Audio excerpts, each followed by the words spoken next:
বিসমিল্লাহির রহমানির রহিম। Mizan SD media, সত্যের পথে আলে সুন্নাত ওয়াল জামাত।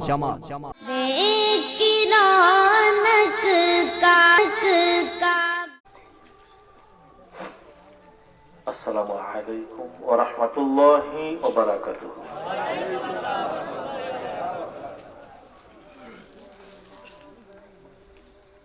الصلاة والسلام عليك يا رسول الله،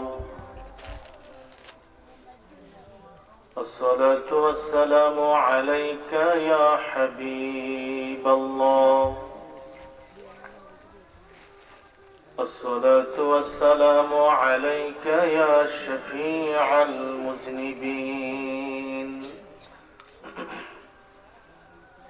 الصلاة والسلام عليك يا رحمة للعالمين.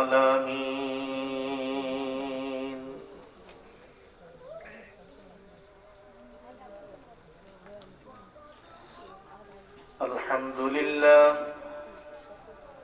الحمد لله رب العالمين،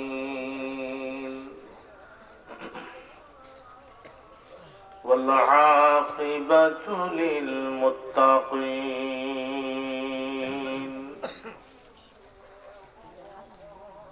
والصلاة والسلام على حبيبه الكريم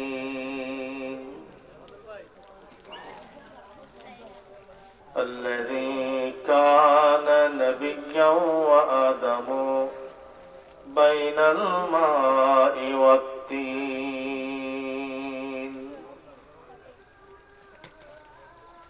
أكمل الأكملين أجمل الأجملين، سيد المرسلين خاتم النبيين،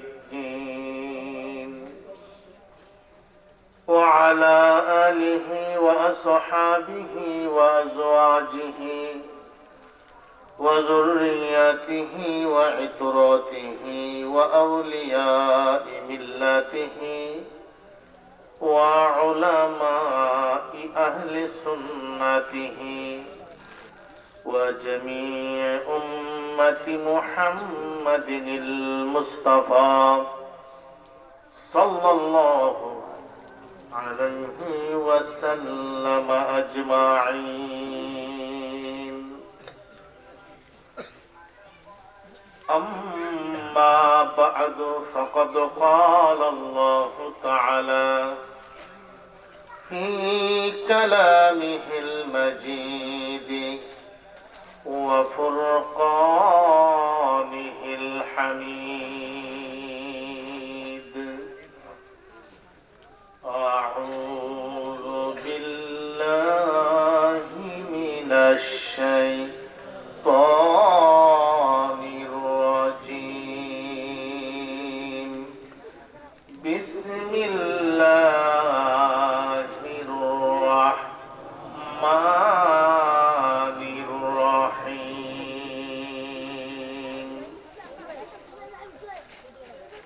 ومن يتولى الله ورسوله والذين آمنوا فإن حزب الله هم الغالبون.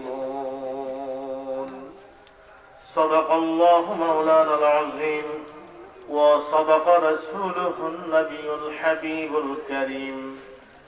إن الله وملائكته يصلون على النبي يا أيها الذين آمنوا صلوا عليه وسلموا تسليما. اللهم صل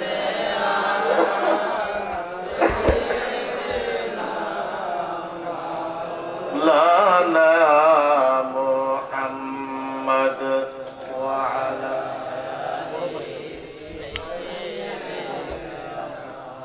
মাওলানা কষ্ট হইতেছে নাকি? মরুতে তো অনেকেই দরুদ শরীফ পড়তেছেন না,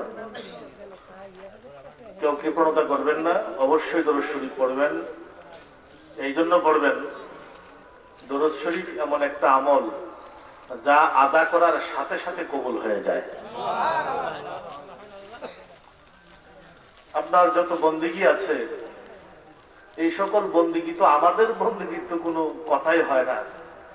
অনেক বড় বড় মাশায়েখ, যেমন হযরতে আব্দুল হক মুহাদ্দিসে দেহলভী রহমতুল্লাহ আলাইহি, যাকে বাদ দিলে ভারতবর্ষের কোন মুহাদ্দিস তার সনদ আল্লাহর রসুল পর্যন্ত পৌঁছানোর সুযোগ নেই। কথাটা আপনারা বুঝেন নাই, সনদ তো বুঝেন নাই, জন্য বুঝেন নাই। মনে করেন নবীজি সাল্লাল্লাহু আলাইহি সাল্লাম একটা হাদিস রাওয়ায় বলেছেন, একজন সাহাবা সেটা রিওয়ায়াত করছেন, সাহাবা থেকে এটা শুনছেন একজন তাবী, তারপরের একজন, তারপরের একজন, তারপরের একজন, এই করে করে আস্তে আস্তে আস্তে আস্তে ঠিক এখন পর্যন্ত আমাদের কাছে হাদিস পড়ছে, তাই না? এটা কিন্তু সিরা থেকে সিরা, একজনের পর আরেকজন। এই যে ধারাবাহিকতা, এটাকে বলা হয় হাদিসের সনদ। কি বলা হয়? সনদ। এখন আমি মৌলভী সাহেব, আমি মনে করেন সহিহ বুখারী পড়েছি, এখন বুখারী পড়েছি, আমার উস্তাদ যার কাছে আমি বুখারীর দর্শ নিয়েছি তিনি হলেন জামিয়া আহমদিয়া সুন্নিয়া আলিয়ার প্রধান মুহাদ্দিস আল্লামা শাহ সুফি আব্দুল হামিদ ওয়াজিহি রহমতুল্লাহ আলাইহি। উনি পড়েছেন আবার মুফতি আমিনুল ইহসান রহমতুল্লাহ আলাইহি। এমনি করে যাইতে যাইতে ধারাবাহিকভাবে পৌঁছতে পৌঁছতে আল্লাহ রসুল পর্যন্ত এভাবে সনদ পৌঁছেছে। তো ভারতবর্ষে যত আলেম আছে, এটা চাই মাসিহাতা সিলসিলার হোক, চাই জৌনপুর সিলসিলার হোক, চাই ফুরফুরা সিলসিলার হোক, চাই চরমোনাই সিলসিলার হোক, যেই হোক, মাযহাব মানব আর না মানব, যদি হাদিসের সনদ লিখতে হয় ভারতবর্ষে মাঝে আব্দুল হক মুহাদ্দিসে দেহলভীর নাম বাদ দেওয়ার কোনো সুযোগ নাই। সুবহানাল্লাহ। মানে কি? মানে হলো ভারতবর্ষে হাদিসের শিক্ষা যিনি এনেছেন তিনি হলেন আব্দুল হক মুহাদ্দিসে দেহলভী। তিনি তার কিতাবের মধ্যে লিখেছেন, আল্লাহর কাছে বলতেছে, আল্লাহ আমি যে নামাজ পড়ছি এই নামাজ তুমি কবুল করো, এটা বলার সাহস আমার নাই। আমার নামাজটা এত ত্রুটিযুক্ত, আমি যে বলবো তুমি আমার নামাজটা কবুল করো এটা বলার সুযোগ নাই, আমি পারবো না বলতে। তুমি কবুল করো বলার মতো নামাজ আমি আব্দুল হক পড়তে পারি নাই। আমি যে রোজা রেখেছি জীবনে, এইগুলি তুমি কবুল করো এটা বলার সুযোগ আমার নাই, আমি বলতে পারবো না। আমার যে সকল বন্দিগি আছে এইগুলো টুটা ফাটা, তোমার কাছে আমি এগুলো উপস্থাপন করার সাহস পাচ্ছি না, বলতে পারবো না। কিন্তু আল্লাহ, আমার একটা আমল আছে যেটা তুমি কবুল না কইরা পারতা না। সুবহানাল্লাহ। একটা আমল আমি করেছি, সেটা তুমি কবুল না করেই পারতা না। সে আমলটা হলো, আমি আমার প্রিয় নবীর উপর দরুদ পড়েছি আর আমার নবীকে দাঁড়িয়ে দাঁড়িয়ে আমি সালাম দিয়েছি।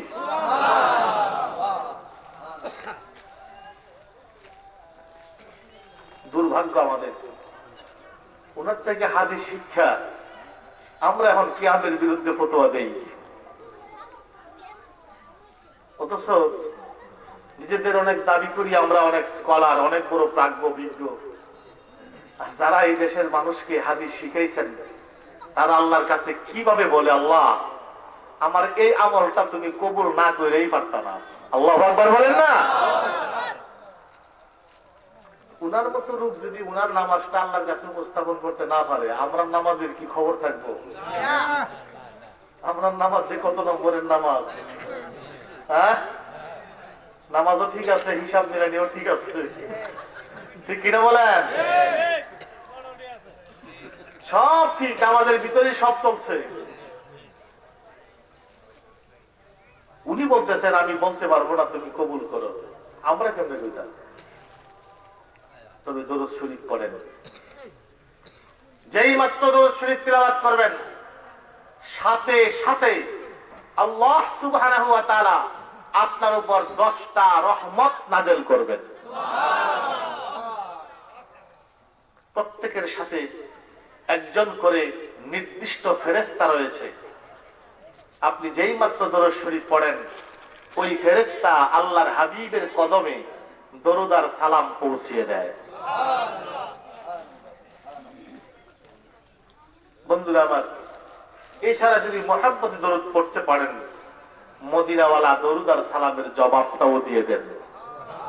এবং দরুদ শরীফকে আমরা মহব্বতে পড়তে চাই, মহব্বতে পড়ুন আল্লাহুম্মা সাল্লি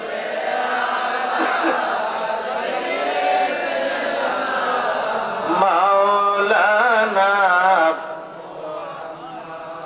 ওয়া আলা আলি সাইয়্যিদিনা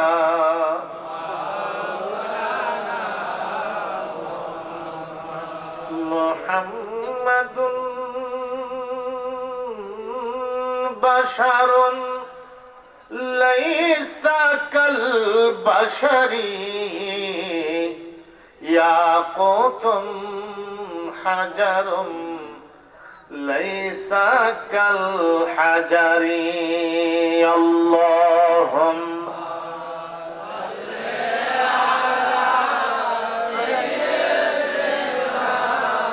মাওলানা ওয়া আলা আলি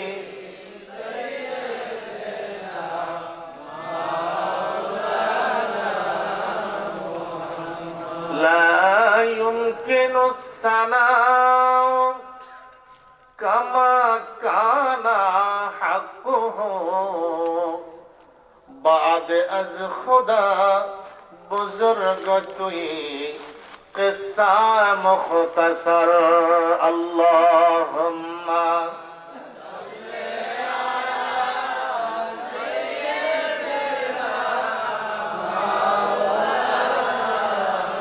محمد وعلى آله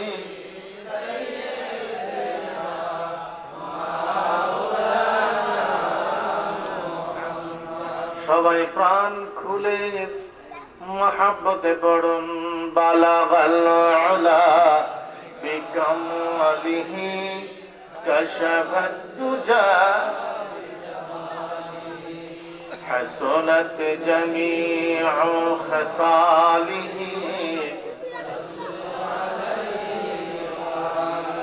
قرن بلغ العلا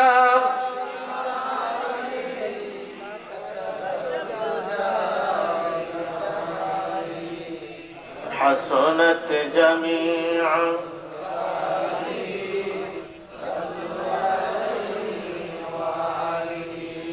محمد نے آकर کفر کو مٹھایا باطل کو ہٹا کر صداقت اٹھایا خدا کا خدائی ہمارا محمد جمال خدا ہے کمال محمد بلغ العلا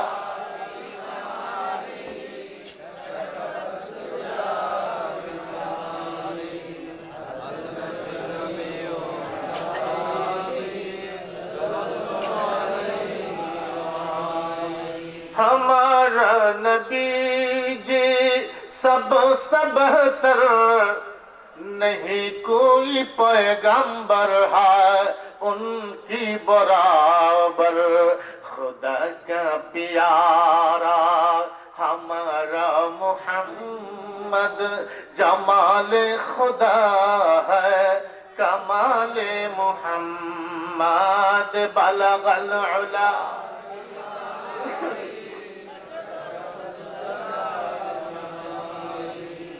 حسنت جميع خصاله اللهم صل وسلم وبارك عليه জিকির করুন সুবহানাল্লাহ ওয়ালহামদুলিল্লাহ লা ইলাহা ইল্লাল্লাহ সুবহানাল্লাহ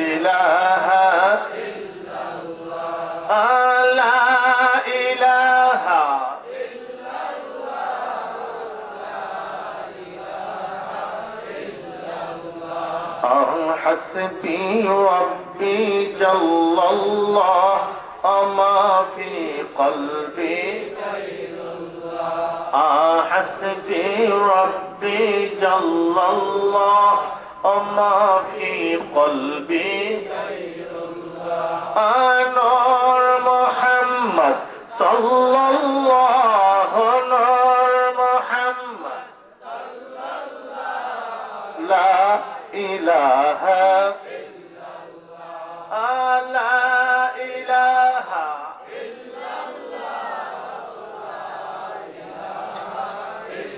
الله سبحان الله والحمد لله لا إله إلا الله سبحان الله والحمد لله لا إله إلا الله لا إله إلا الله لا إله إلا الله لا إله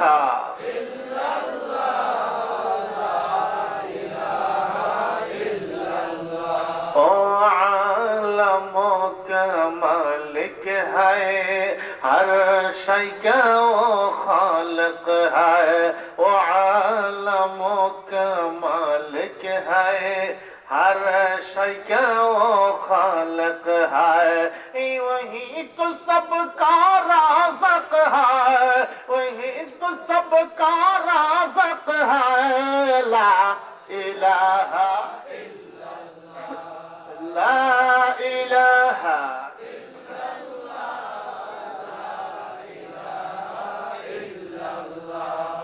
سبحان الله والحمد لله لا إله إلا الله لا إله إلا الله محمد رسول الله صلى الله عليه وسلم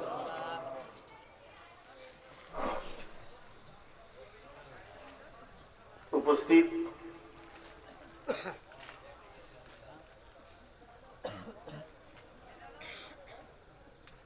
উত্তর বাঙ্গড়ার আলহাজ ফকির আব্দুল বারিক সাহেবের খানকায়া নাসিরিয়া প্রাঙ্গণে আয়োজিত মরহুম মকফুর পীর কামিল মুর্শিদে মুকাম্মেল আলহাজ হযরত মাওলানা শাহ সৈয়দ আবু নাসির মোহাম্মদ ওহিদুদ্দিন রহমতুল্লাহ আলাইহির নির্দেশক্রমে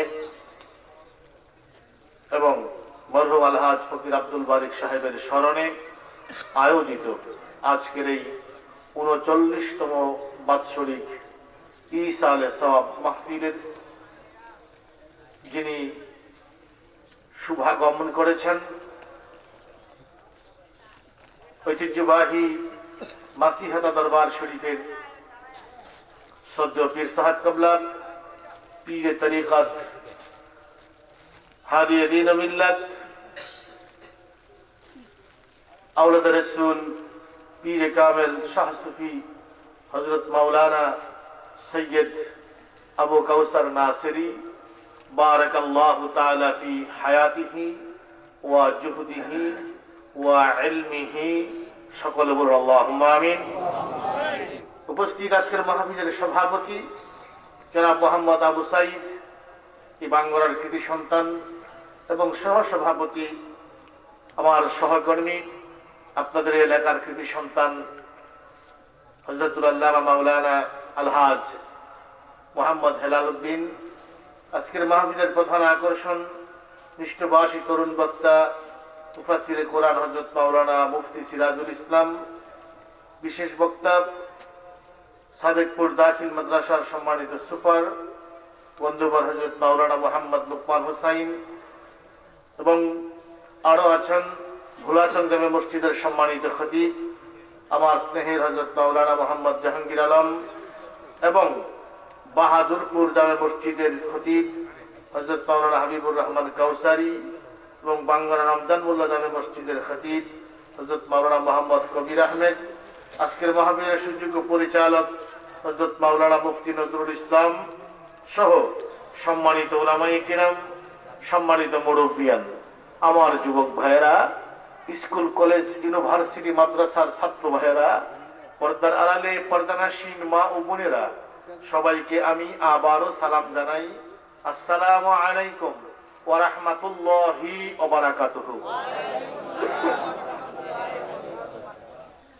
প্রথমেই মহান আল্লাহ তাবারাকা ওয়া তাআলার দরবারে অগণিত শুকর, যিনি মায়া করে, দয়া করে, মেহেরবানি করে এই মুবারক মাহফিলে, যে মাহফিলটি বিগত 38 বৎসর যাবৎ হয়েছে, এই বৎসর হচ্ছে 39তম। এই দীর্ঘকাল যাবৎ এই মাহফিল চলছে এমন একটি মুবারক মাহফিলে যিনি আমাদের আসার বসার সুযোগ করে দিয়েছেন তার দরবারে। আসুন সকলে মিলে বলিষ্ঠ কণ্ঠে হৃদয়টা উজাড় করে দিয়ে সর্বশক্তি দিয়ে তার দরবারে শুকরিয়া আদায় করি। জবান খুলে বলুন আলহামদুলিল্লাহ। সকলে একসাথে বলুন আলহামদুলিল্লাহ। প্রাণের ভাইয়েরা, দীর্ঘক্ষণ যাবৎ আপনারা হযরত উলামায়ে কিরামের জবান থেকে জ্ঞান গর্ব আলোচনা শুনে আসছিলেন। আমি আসলে তত বড় কোনো আলেমও নই, ভালো বক্তাও নই। বড় কথা হলো আমি আপনাদেরই একজন, কারণ আমিও মাছিয়া দরবার শরীফের একজন নাখান্দা গোলাম, এবং এই দরবার শরীফের সাথে সম্পৃক্ততা আমার নয়, আমার দাদার আগে, যিনি আমার পরদাদা, উনার সময়কাল থেকে আমাদের পরিবারের সম্পৃক্ততা এই দরবার শরীফের সাথে। সুতরাং আপনারা এবং আমি মিলেমিশে আমরা একই, ঠিক কিনা বলেন? সুতরাং আপনজন হিসাবে কিছু কথা বলবো, সামান্য সময়, বেশি না। আসলে আজকে একটা প্রোগ্রাম ছিল আমার পিয়ারাতে গ্রামে, আমাদের এমপি মহোদয় গিয়েছিলেন, একটা বিশাল জনসভা ছিল এলাকার উন্নয়নের বিষয়ে, সেখানে আমি ছিলাম। সেখান থেকে বাসায় ফিরেছি তখন বাজে প্রায় 8:30। রাস্তায় যে ধুলাবালি আর সিএনজির যে বাতাস, এতে করে আমার গলা টলা সব বসে গেছে। তারপর নবীনগর থেকে গাড়ি করে আসছি, রাস্তা ভালো না, গাড়ি নেওয়া যায় না। সিএনজি দিয়ে আসে, বাতাসের চাপে আর ধুলাতে আমার গলা সব বসে গেছে, কেমন যেন খারাপ লাগতেছে, কথা বলতে কষ্ট হচ্ছে। এই জন্য আমি দীর্ঘ সময় কথা বলবো না। আমার মনে হয় মাহফিলও দীর্ঘ সময় চলবে না, হয়তো ইনশাল্লাহ এই তো আর সামান্য সময়, 11:15 থেকে 11:30টার ভিতরে আমি আমার প্রোগ্রাম শেষ করব। এরপরে ইনশাল্লাহ পরবর্তী যিনি পীর সাহেব কেবলা আসবেন, তিনি আপনাদেরকে ওসিয়ত নসিহত করবেন, তালিম দেবেন। সংক্ষিপ্ত সময়ের ভিতরে মুনাজাত হবে এবং তাবারক বিতরণ হবে। আল্লাহ যেন আজকের এই প্রোগ্রামটা কবুল করেন, সকলে বলেন আমিন। আরো বড় করে বলেন আমিন।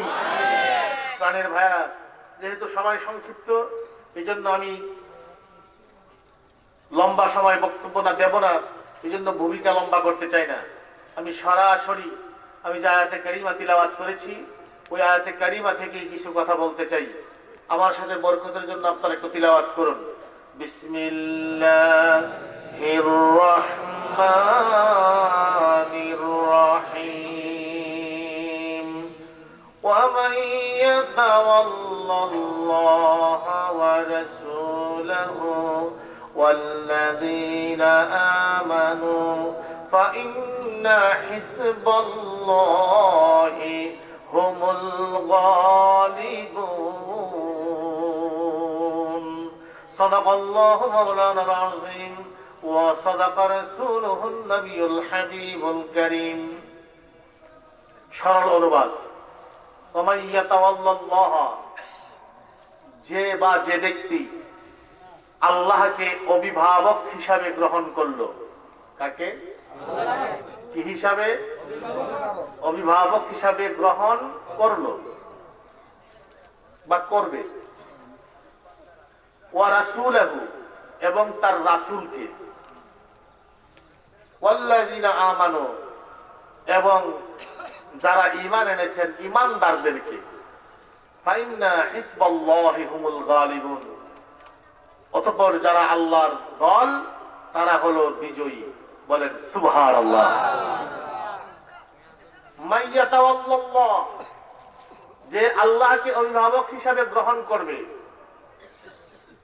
ওয়া রাসূলহু, তার রাসূলকে অভিভাবক হিসাবে গ্রহণ করবে, ওয়াল্লাযিনা আমানু, এবং যারা ঈমানদার অর্থাৎ আউলিয়া কিরাম তাদেরকে অভিভাবক হিসাবে গ্রহণ করবে। এই লোকগুলিকে, এই লোকগুলি আল্লাহর ভাষায় তারা হলো হিজবুল্লাহ। আল্লাহ বলেন ফাইন্না হিজবাল্লাহ, অর্থাৎ তারা হলেন কি আল্লাহর দল, আর যারা আল্লাহর দল হুমুল গালিবুন, তারাই বিজয়ী। সুবহানাল্লাহ বলেন।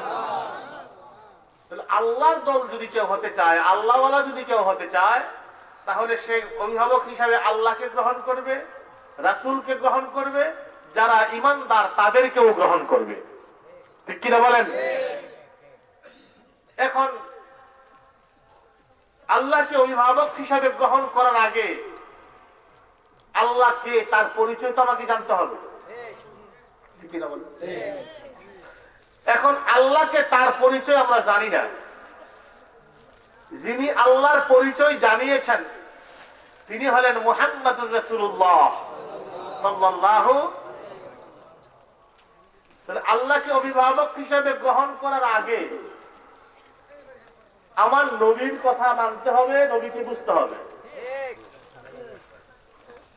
নবীকেও তো আমরা দেখি নাই, দেখছেন নাকি? নবীর কোনো কথাও আমরা শুনি নাই। নবীকে যদি অভিভাবক হিসাবে বুঝতে হয়, তাহলে যারা ঈমানদার, যারা আল্লাহওয়ালা, তাদেরকে আবার আগে বুঝতে হবে। এখন তাদেরকে যদি আমরা বুঝি, তাদেরকে যদি চিনি, তাদেরকে যদি অভিভাবক হিসাবে গ্রহণ করি, তারা তখন অভিভাবক হিসাবে গ্রহণ করাবেন কাকে? রাসূলকে। আর নবীকে যদি অভিভাবক হিসাবে গ্রহণ করেন, অটোমেটিক্যালি আল্লাহর অভিভাবকত্বে আমরা চলে গেলাম। কারণ নবীজি আসছেনই আমাদেরকে আল্লাহ চিনাইতে। কথা বলেন ঠিক কিনা? এখন ডাইরেক্ট কেউ যদি আল্লাহকে চিনতে চায়, ওলিও বাদ দিলেন, নবীও বাদ দিলেন, সরাসরি যদি কেউ আল্লাহকে চিনতে চায়, কখনোই কোনো অবস্থাতেই আল্লাহ চিনা তার পক্ষে সম্ভব হবে। বন্ধুরা আমার, এই জন্য আপনি যদি আল্লাহর দল দাবি করতে চান, আল্লাহ ওয়ালা দাবি করতে চান, তাহলে আপনাকে আমার কাছে যে আছে, অর্থাৎ প্রথমে আমার আউলিয়া কিরামকে অভিভাবক মানতে হবে। আউলিয়া কিরামকে যদি অভিভাবক মানি, তারা আমাকে আল্লাহ রসুল পর্যন্ত পৌঁছাবেন, রসুলকে তা চিনাবেন, রসুলকে তা বুঝাবেন। আর এই জন্যই দেখছেন, আজকের দিনে দেখেন যে এলাকার পীর মাশায়েখরা হক্কানি পীর মাশায়েখ গিয়েছে, ওই এলাকার মানুষগুলো হক্কানি পীর মাশায়েখদের ধরে, তাদের সান্নিধ্য পেয়ে, তাদের সংস্পর্শ পেয়ে, তাদের তাওয়াজ্জু পেয়ে তারা আল্লাহওয়ালা হয়েছে। পক্ষান্তরে যে সমস্ত এলাকায় ভণ্ড বেশরারা গিয়েছে, ভণ্ড বেশরা অর্থাৎ যারা শরীয়ত মানে না, তরিকতের কোনো কিছুই বুঝে না, এমন কিছু ভণ্ড যে এলাকায় গিয়েছে, তাদের সান্নিধ্যে গিয়ে এলাকার মানুষ ভণ্ড হয়ে গিয়েছে। ঠিক কিনা বলেন? তাদের কাছে রসুলের সুন্নত নাই, তাদের কাছে রসুলের কোনো পায়রবি নাই, আল্লাহ রসুলের কোনো হুকুম হাকাম তথা আল্লাহ রসুল যে বিধান আমাদের দিয়ে গিয়েছেন, ভণ্ডদের কাছে কোনো বিধান টিধান কিচ্ছু নাই। কারণ কি? তারা যারা অভিভাবক হিসাবে মানছে, এই অভিভাবক সঠিক না। সঠিক না হওয়ার কারণে আল্লাহর রসুলকে তারা অভিভাবক বানাইতে পারে নাই, আল্লাহর রসুল বুঝাইতে পারে নাই, আর আল্লাহ রসুলকে চিনাইতে পারে নাই, সুতরাং বিপদগামী হয়ে গেছে। যদি আপনি আল্লাহর ওলিদেরকে, হক্কানি পীর মাশায়েখকে যদি আপনি আপনার অভিভাবক মানতে পারেন, অবশ্যই তারা আপনাকে আল্লাহর রসুল চিনাবেন। ঠিক কিনা বলেন? আর আল্লাহর রসুল যদি আপনি চিনেন, আল্লাহর ভালোবাসা অটোমেটিক, কারণ কুল ইন কুনতুম তুহিব্বুনাল্লাহ ফাত্তাবিউনি ইউহিব্বুকুমুল্লাহ। আল্লাহ বলেন তোমরা যদি, আপনি বলে দেন ইন কুনতুম তুহিব্বুনাল্লাহ, তোমরা যদি আল্লাহকে ভালোবাসতে চাও বা আল্লাহর ভালোবাসা চাও, ফাত্তাবিউনি, আমি নবীকে অনুসরণ করো। কি করো? অনুসরণ করো। আর যদি আমাকে অনুসরণ করতে পারো, তোমাকে আল্লাহ খুঁজতে হবে না, ইউহিব্বুকুমুল্লাহ, আল্লাহ নিজেই তোমাকে ভালোবাসবে।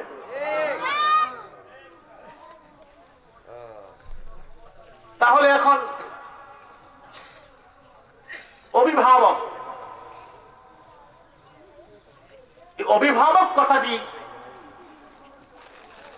আমরা সচরাচর ব্যবহার করে থাকি বাংলা ভাষায়। এই কথাটির আরবি রূপ হলো অলি। অলি শব্দের দুটি অর্থ এখানে। এক অলি শব্দের অর্থ হলো অভিভাবক, আর এক অলি শব্দের অর্থ হলো বন্ধু। কথা কি বুঝতে পেরেছেন? অলি শব্দের অর্থ কি? বন্ধু। অলি শব্দের অর্থ অভিভাবক। এখানে আল্লাহ যখন কারো অভিভাবক হয়, অটোমেটিক্যাল আল্লাহ তার বন্ধু হয়ে যায়। কি হয়ে যায়? এই জন্যই হাদিসে কুদসি আল্লাহ রাব্বুল আলামিন হাদিসে কুদসিতে বলেন, ফাইযা হাবাবতুহু ফাকুনতু সামাহু আল্লাযী ইয়াসমাউ বিহি ওয়া বাসারাহু আল্লাযী ইয়াবসুরু বিহি ওয়া ইয়াদাহু আল্লাতী ইয়াবতিশু বিহা ওয়া রিজলাহু আল্লাতী ইয়ামশি বিহা। অর্থাৎ আমি যখন কারো মহব্বতের পাত্র হই, আমি যখন কাউরে ভালোবেসে ফেলি, আমি যখন কারো অভিভাবকত্ব গ্রহণ করে ফেলি, তখন আমি আল্লাহ তার কান হয়ে যাই, যেই কান দিয়ে সে শুনে। আমি তার চোখ হয়ে যাই, যেই চোখ দিয়ে দেখে। আমি তার হাত হয়ে যাই, যেই হাত দিয়ে ধরে। আমি তার পা হয়ে যাই, যেই পা দিয়ে চলে। সুবহানাল্লাহ। এই জন্যই ফেরাউন বলল, আনা রাব্বুকুমুল আলা, আমি বড় খোদা। ফেরাউন কি কাফের না ইমানদার? বড় করে কোন? সন্দেহ আছে? মুফতির ফতোয়া লাগবো? সবাই জানেন ফেরাউন কি, কারণ সে দাবি করছে খোদা। মানসুর হাল্লাজের নাম শুনছেন নি আপনারা? উনিও কইছে আনাল হক, আমি খোদা। কি কইবেন, ইমানদার না কাফের? খেলা। ইমানদার ইভেন আল্লাহর ওলি একজনের জবান দিয়ে আল্লাহ দাবি করলো, খোদা দাবি করলো, সে কাফের হলো। আরেকজনের জবান দিয়ে খোদা দাবি করলো, আল্লাহওয়ালা হলো, বন্ধু হলো। পার্থক্য কি? কি পার্থক্য? ও প্রাণের ভাইয়েরা, ফেরাউন দাবি করেছিল, আনা রাব্বুকুমুল আলা, আমি তোমাদের বড় খোদা। ফেরাউনের দাবির পক্ষে তার অন্তর থেকে যেই দাবি ছিল, তার জবান দিয়ে তা বেরিয়েছে। কিন্তু মুহাজ্জিজ মানসুর হাল্লাজ সেও বলল, আনাল হক, আমি খোদা। জবানটা ছিল তার, কিন্তু অন্তরের নিয়ন্ত্রণ তার হাতে ছিল না। জবানটা যদিও তার, কথাটা ছিল আমার আল্লাহ। জবান ছিল তার, কথা ছিল কার? কেমনে উদাহরণ দিলে বুঝবেন। আমাদের এলাকায় জিনে ধরে না? জিনে ধরছে আব্দুল করিম রে। কেজিকার কি তোমার নাম কি? কবানা সাবান কি কয়টে কয়টে? এই সাহস কই আফ্রিকা কি এমন দেখছেন নাম তারা? এই যে কথাবার্তা কইতেছে, হুজুর আনছেন জিন চালিত। হ্যাঁ হন কয় আমার নাম বানে সাবানো, আমি থাকি আফ্রিকা। ঘরে দর্শক কিল লেগা আমার আগে দিয়া দৌড় মারছি কয়নি। এখন এই যে জিনে ধরছে এরে, মুখটা কি আব্দুল করিমের, কথাটা কার? ভালো করে কথা কার? মুখ তো আব্দুল করিমের, কথা হইল জিনের। ও পৃথিবীর মানুষ, তুমি বিশ্বাস করছো একজন মানুষ তার জবান দিয়ে কথা বলছে, কিন্তু কথাটা তার না, এই কথাটা জিনের, এই কথা তুমি বিশ্বাস করতে পারছো? তাহলে একটা জিন যদি একজন মানুষের জবান দিয়ে কথা বলতে পারে, আমার আল্লাহ পারে কি পারে না? এ হলো এক কথা। দুই নম্বর দলিল হলো, যারা তাসকিরাতুল আউলিয়া কিতাব পড়েছেন বা পড়বেন, ওখানে মানসুর হাল্লাজের যে চ্যাপ্টার এসেছে সেখানে দেখবেন কিতাবটা কিন্তু তাসকিরাতুল আউলিয়া বাংলা ভাষায়, নবীনগর থেকে শুরু করে বাঙ্গরা যে কোনো লাইব্রেরিতে গেলেই পাইতে পারেন। মনে করতে পারেন কিতাবটা খুব সহজ কিতাব, কিন্তু না ভাই, এই কিতাবের বয়স প্রায় 800-850 বছর আগে আল্লামা ফরিদউদ্দিন আব্বার রহমতুল্লাহ আলাইহি তিনি এই তাসকিরাতুল আউলিয়া অলিদের জীবনী লিখেছেন। আর এটা বঙ্গানুবাদ হয়েছে বলে এলাকায় পাওয়া যাচ্ছে। কিতাবটা কিন্তু পরিধানযোগ্য কিতাব। ওখানে তিনি বলছেন, নুকতা এনেছেন যে আল্লাহ যে মুসা নবীর সাথে কথা বলছে, মুসা নবী আল্লাহর সাথে কথা বলছে, আল্লাহরে মুসা নবী দেখছেনি? দেখছে। দেখি ওয়াদের ইন্টারভিউ সারা জীবন ওয়াজ করছে। আরে মুসা নবী আল্লাহরে দেখছেনি? বড় কি বলছে আল্লাহ? লান তারানি অর্থ কি? তুমি কখনোই দেখিতে পারিবা না। সুবহানাল্লাহ বলেন। আল্লাহ কিন্তু কথা বলে নাই লান আরাকা, আমি দেখা দিব না, আল্লাহ এটা বলে নাই। আল্লাহ কিন্তু বলে নাই লান আরাকা, আমি তোমাকে কখনোই দেখা দিব না, এটা আল্লাহ বলে নাই। আল্লাহ বলেছেন লান তারানি, তুমি কখনোই আমাকে দেখতে পারবে না। কেন বললেন? বলার কারণ হলো, এই যে মাইকটা চলতেছে, এই মাইক যদি ব্যাটারি দিয়ে চলে, মনে করেন এই মাইকের যে মেশিন, মেশিনের ভোল্টেজ ক্যাপাসিটি হলো 12 ভোল্ট, অর্থাৎ 12 ভোল্ট। এই 12 ভোল্টের ব্যাটারি দিয়ে এই মেশিনটা চলে। ভালো চলার জন্য যদি 24 ভোল্টের ব্যাটারি লাগান, মেশিনটা চলবে তো? অনেক চলবে বলবে কি? মেশিন কি চলবে না জ্বলবে? কারণ কি? ক্যাপাসিটির। যিনি মেশিনটা তৈরি করেছেন তিনি ক্যাপাসিটির কথা লিখে দিয়েছেন 12 ভোল্ট, 12 ভোল্ট। আপনি বেশি চলার জন্য যদি 24 লাগান, তাহলে মেশিন জ্বলে যাবে, লাভ নাই, কারণ ক্যাপাসিটি হলো 12 ভোল্টের। তখন মুসা নবীরে যে বানাইছেন তিনি কে? ধারণ ক্ষমতা কদ্দুর আল্লাহ জানেনি। আল্লাহর যে দেখবো, দেখার ক্ষমতা মুসার আছে কি নেই আল্লাহ জানে না? আল্লাহ বলছে মুসা লান তারানি, তোমারে আমি যেভাবে তৈরি করেছি তুমি কখনোই আমাকে দেখতে পারবে না। তুর পাহাড়ে মুসা কাহে রব্বি আরনি, জবাবে মাওলা কাহে লান তারানি, আশিক হোকর মাওলা কাহে হাবিব আরনি, সালাতু রাব্বি আলা মুহাম্মদ, সালাতু রাব্বি আলা মুহাম্মদ, সালামু রাব্বি আলা মুহাম্মদ, দরুদ তুম पर रसूल अकबर, दरूद तुम पर रसूल अकबर, सलाम रब्बी आला मुहम्मद, सलाम रब्बी आला मुहम्मद, सालातु रब्बी आला। ओ प्राणेर भाइरा, हजरत मूसा কালিমুল্লাহ তুর পাহাড়ে আল্লাহকে দেখে নাই, কিন্তু কথা বলেছেন। মুসার নামই হলো কালিমুল্লাহ, আল্লাহর সাথে কথা বলেছেন। তাইলে কেমনে কথা কইলেন? না দেখে কেমনে কথা বললেন? কথা বলার কাইফিয়ত কি ছিল? ও বন্ধু, কিতাবে লেখে মুসা কালিমুল্লাহ তুর পাহাড়ে যেতেন। ওই তুর পাহাড়ে গিয়ে একটা খেজুর গাছের কাছে দাঁড়াতেন। খেজুর গাছ থেকে আওয়াজ আসতো। খেজুর গাছের আওয়াজটা হলো আল্লাহর কথা, আর মুসা নবী ওই কথাগুলো শুনে জবাব দিতেন, অথবা মুসা বলতেন, খেজুর গাছ থেকে জবাব আসতো। খেজুর গাছের কথা, এটা আল্লাহর কথা। তাইলে আল্লাহ ডাইরেক্ট কথা বলেন নাই, খেজুর গাছের মাধ্যম দিয়ে কথা বলেছেন মুসা নবীর সাথে। আমরা সবাই বিশ্বাস করি খেজুর গাছের কথাগুলো খেজুর গাছের নয়, খেজুর গাছের কথাগুলো ছিল আল্লাহর কথা। হযরতে ফরিদ রাহমাতুল্লাহ আলাইহি তাসকিরাতুল আউলিয়া কিতাবে লেখে, হযরত মুসা কালিমুল্লাহর সাথে যদি আল্লাহ খেজুর গাছের মাধ্যমে কথা বলতে পারে, খেজুর গাছের কথা যদি আল্লাহর কথা হয়, মানসুরের কথা কেন আল্লাহর কথা হবে না? আল্লাহু আকবার।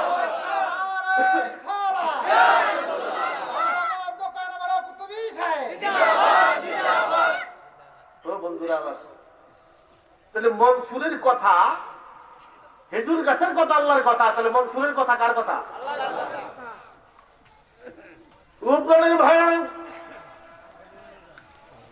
হযরত মনসুর যখন ফানাফিল্লার পর্যায়ে বসলেন, বেলায়েতের কিছু স্তর আছে, ফানাফিল্লাহ, বাকাবিল্লাহ। ফানাফিল্লার স্তরে যাওয়ার পরে যখন হাতের দিকে তাকায় দেখে হাতটা তার না, হাতটা আল্লাহর। পায়ের দিকে তাকালে দেখে পাউডাও তার না, পাউডাও আল্লাহর। এক কথা মনসুর খুঁজে খুঁজে দেখে তার দেহের ভিতরে তার বলতে কিচ্ছু নাই, সব কিছু আল্লাহর। আর তার নিয়ন্ত্রণ তার কাছে না, নিয়ন্ত্রণ আল্লাহর কাছে। সব কিছুর নিয়ন্ত্রণ যখন আল্লাহর কাছে, মনসুর তখন বললেন আনাল হক, আমি খুদা। অর্থাৎ আমি বলতে কিচ্ছু নাই, আল্লাহ আছেন এবং আমার অস্তিত্ব সবকিছুই বিলীন হয়ে গিয়েছে। এবার মনসুরের কথা, কথাটা যদিও জবানটা মনসুরের, কিন্তু কথা ছিল আমার আল্লাহ। জবান ছিল মনসুরের, কথা ছিল কার? আল্লাহ। এই জন্য বিশ্বের মৌলবীরা মনসুরকে আল্লাহ ওলি বলে, ফেরাউনকে কাফের বলে। ফেরাউনকে কি কয়? তাহলে বোঝা গেল আল্লাহ যখন কারো অভিভাবক হয় তখন সে আল্লাহ কি হয়? বন্ধু হয়। তার নিয়ন্ত্রণ আল্লাহর হাতে চলে যায়।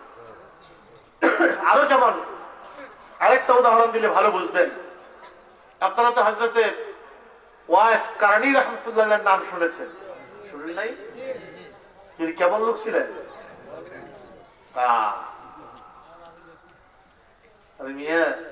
যে লোকটার কাছে আল্লাহর রাসূল আমরার লেগে দোয়া চাইছে, আল্লাহু আকবার কইলেন না? কার লেগে দোয়া চাইছে? আমার নবী দোয়া চাইছে ওয়াইস করণীর কাছে।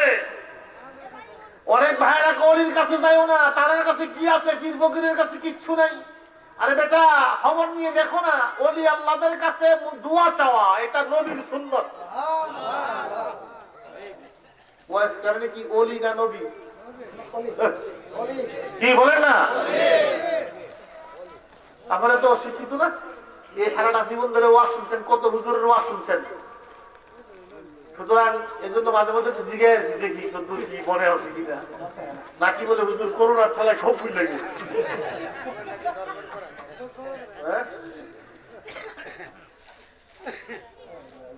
আবার এটাও আছে, ওয়াজের মধ্যে তো এখন গজল বেশি হয়।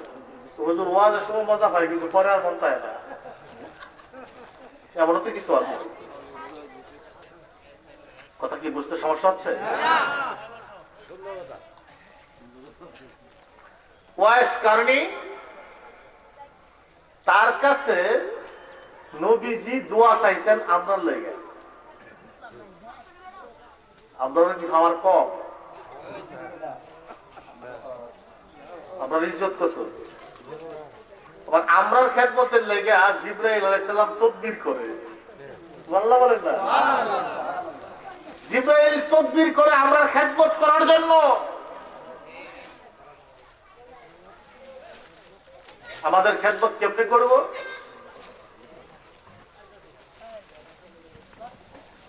নবীজি যখন মেরাজ শরীফে যায়, মেরাজে যাওয়ার সময় তো একটা জায়গায় যাওয়ার পরে জিবরাইল স্টপ হয়ে গেছে। কি হলো এত ডিস্টার্ব করে? কি অর্থ রইল?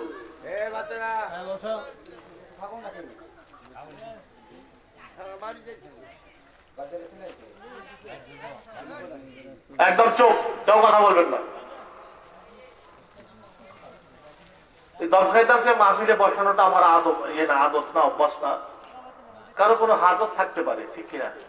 অনেক কিন্তু আমার ঠেড়াতে ভয় লাগে, উত্তর দ্বারা আমি এটার পক্ষে না। কারণ জোর করে ওয়াজ শোনানো ওটা আমার দায়িত্ব না, কি বলে ঠিক কিনা? যে মন চায় শুনবে, না চায় না শুনবে। কাউকে জোর করে ওয়াজ শোনাই দিব ওইটা আমার ডিউটি না। আমার কথা বলা হলো ডিউটি।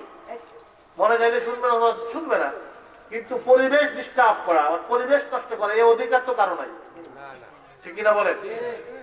তাই ছেলে বসো।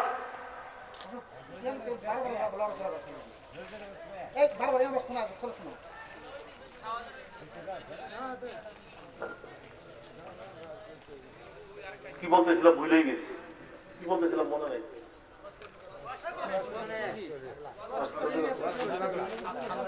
জিবরাইলের কথা বলতেছে। নবী যখন মেরাজ শরীফে যায়, একটা পর্যায়ে সিদরাতুল মুনতাহায় গেলেন। এখানেও অনেক লম্বা ওয়াজ আছে। নবীজির তিনটা অবস্থা, যারা শিক্ষিত মানুষ মনে রাখবেন। তিনটা অবস্থায় মেরাজ শরীফে আল্লাহ রসুলের তিনটা অবস্থার প্রকাশ ঘটেছে। প্রথম অবস্থা হলো আল্লাহ রসুল একজন বাশার, অর্থাৎ তার যে কুওয়াতে বাশারিয়াত, মানবীয় যে শক্তি, এই শক্তিটার প্রমাণ হয়েছে মেরাজে। আবার আল্লাহ রসুলের মধ্যে একটা কুওয়াতে মালাকিয়াত, ফেরেশতাদের যে একটা শক্তি, ওইটারও প্রমাণ হয়েছে এই মেরাজের মধ্যে। আরেকটা হলো মানবীয়ত এবং ফেরেশতাকিয়াতের ঊর্ধ্বে, সেটা হলো কুওয়াতে মুহাম্মাদিয়াত। আল্লাহ যে আল্লাহর নবীর স্পেশাল তৈরি করেছেন, সেটার প্রমাণও মেরাজের মধ্যে। সুবহানাল্লাহ বলেন। তিনটা পার্ট ভালো করে বুঝবেন।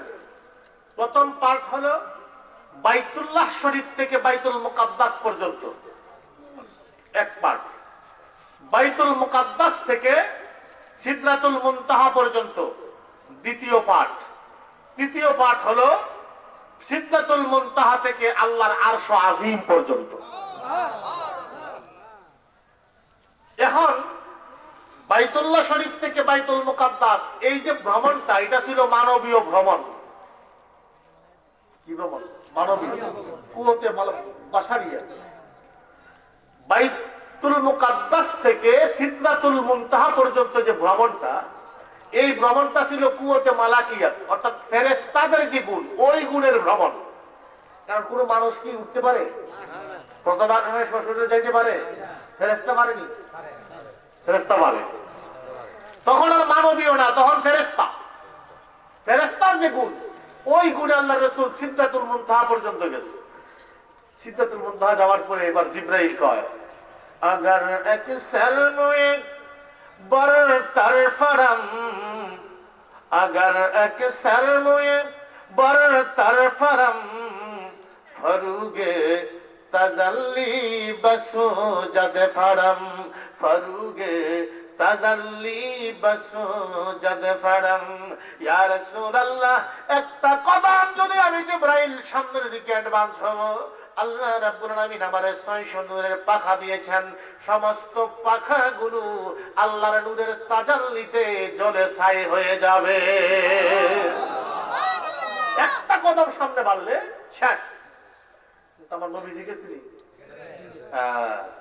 যেখানে জিবরাইল শেষ, সেখানে কুওয়াতে মুহাম্মাদিয়াত, আমার নবীর যে স্পেশালিটি, ওখান থেকে শুরু।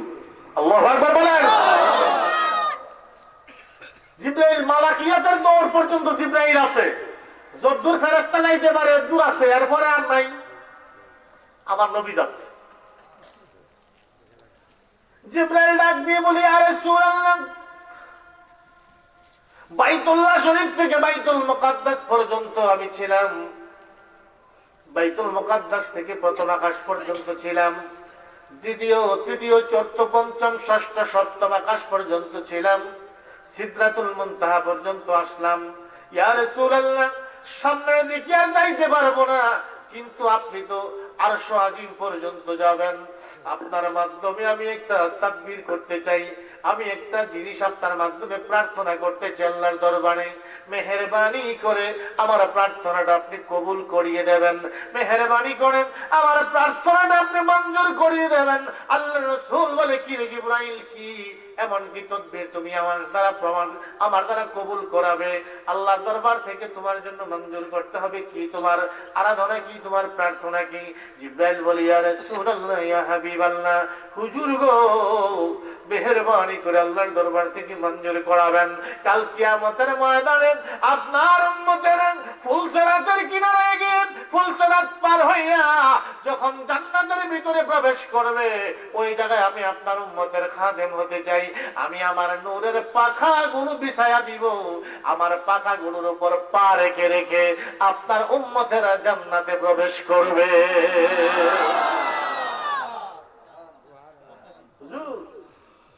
আপনার উম্মতেরা আমার পাখাগুলোর উপর দিয়ে পায়রা পায়রা দৌড়াইয়া দৌড়াইয়া বেহেশতে যাইব।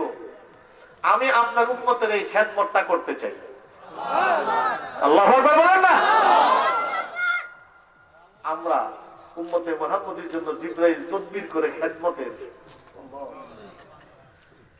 আর এই উম্মতের লেগে আল্লাহ রাসূল দোয়া চায় কার কাছে? ওয়াইস করণীর কাছে। এও কার মাধ্যমে? হযরত আলী আর হযরত উমর, দুইজন সাহাবী। আল্লাহ রাসূল নিজের জুব্বা মুবারক খুলে ওয়াইস করণীকে দিলেন, বললেন, না, ওইটা ওয়াইসের জন্য। তোমরা দুইজনের দায়িত্ব হলো ওয়াইসের কাছে আমার জুব্বাটা পৌঁছে দেবে, তাকে আমার পক্ষ থেকে সালাম বলবে, আর আমার উম্মতের জন্য, গুনাহগার উম্মতের জন্য দুআর প্রার্থনা জানাবে।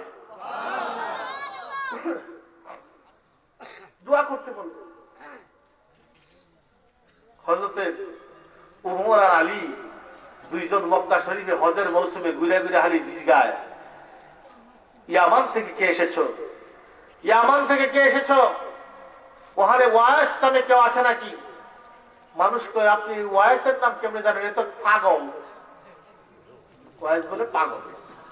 ওয়াইস কানে তো পাগল, মানুষ কিন্তু পাগল। হযরতে আলী আর হযরতে উমর কয়, তোমরা যারে পাগল বলো, আল্লাহ রাসূল তো আমাদেরকে তার পাগলই বানাইয়া দিয়া গেছে। ইয়ামানের লোকটি তার কাছে পৌঁছালেন, আর আল্লাহ রাসূল এই জন্য হাদিস শরীফ এনেছে, আল্লাহ রাসূল দোয়া করেছেন, আল্লাহুম্মা বারিক লানা ফি শামিনা, আল্লাহুম্মা বারিক লানা ফি ইয়ামানিনা। আল্লাহ আমাদের শামের মধ্যে তুই বরকত দাও, আমাদের ইয়ামানের মধ্যে বরকত দাও। মুহাদ্দিসিনে কিরাম বলেন, শামের জন্য দোয়া করলেন, ইয়ামানের জন্য দোয়া করলেন, কিন্তু শামে তো নবী আসছে, অনেক নবী, ৭০,০০০ নবী শামে আসছে, ইয়ামানে কোনো নবী আসে নাই, কিন্তু ইয়ামানের জন্য কেন দোয়া করলেন? মুহাদ্দিসিনে কিরাম বলেন, ইয়ামানে নবী আসে নাই, ইয়ামানে আল্লাহর ওলি এসেছে। কি এসেছে? ও বড় ভাই, হযরত ওয়াইসের কাছে হযরত আলী এবং হযরত উমর আল্লাহর হাবিবের জুব্বা মুবারক নিয়ে হাজির হলেন, সালাম দিলেন, আর বললেন, ওয়াইস, এই জামা মুবারক আল্লাহর হাবিব তোমার কাছে হাদিয়া করে পাঠিয়েছেন, আর বলেছেন তুমি যেন তার উম্মতের জন্য ফরিয়াদ করো, দোয়া করো। এই কথা বলার সাথে সাথে হযরত ওয়াইস সিজদায় পড়ে গেলেন, সিজদায় পড়ে কাঁদতে শুরু করলেন। সিজদায় পড়ে আল্লাহরে ডাক দিয়ে বলে, আল্লাহরে, আমার নবী দোয়া চেয়েছে তার উম্মতের জন্য কিয়ামত পর্যন্ত যত উম্মত আসবে সমস্ত উম্মতের তুমি মাফ করে দাও। আল্লাহ কয় না, সব মাফ করে দিত না, এর মধ্যে তোদের বেজারও থাকবো, থাকতো না, ও 4 ভাগের 1 ভাগ মাফ। ওয়াইস বলে, না, মানি না, আল্লাহ সব মাফ করে দাও। আল্লাহ কয়, আরে ওয়াইস, 3 ভাগের 1 ভাগ মাফ করে দেব। আল্লাহ না, মানি না, তা হবে না, যাও তাহলে অর্ধেক মাফ করে দিব। না, তাও মানি না, আল্লাহ সব মাফ করে দাও।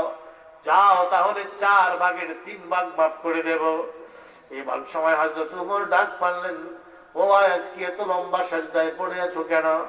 এই মাত্র ডাক দিলেন, সিজদা থেকে উঠে দাঁড় করলেন, হায় হায়, আফসোস উমর, আপনি আমারে ডাক দিয়ে কি সর্বনাশ করেছেন উমর। যদি আপনি ডাক না দিতেন আল্লাহ তো 4 ভাগের 3 ভাগ উম্মত ভাগ করে দিয়েছিল। আপনি যদি ডাক্তার না দিতেন, যতক্ষণ পর্যন্ত সকল উম্মত ভাগ না করত, আমি ওয়াইস সাজদা থেকে মাথা তুলতাম না। আল্লাহু আকবার।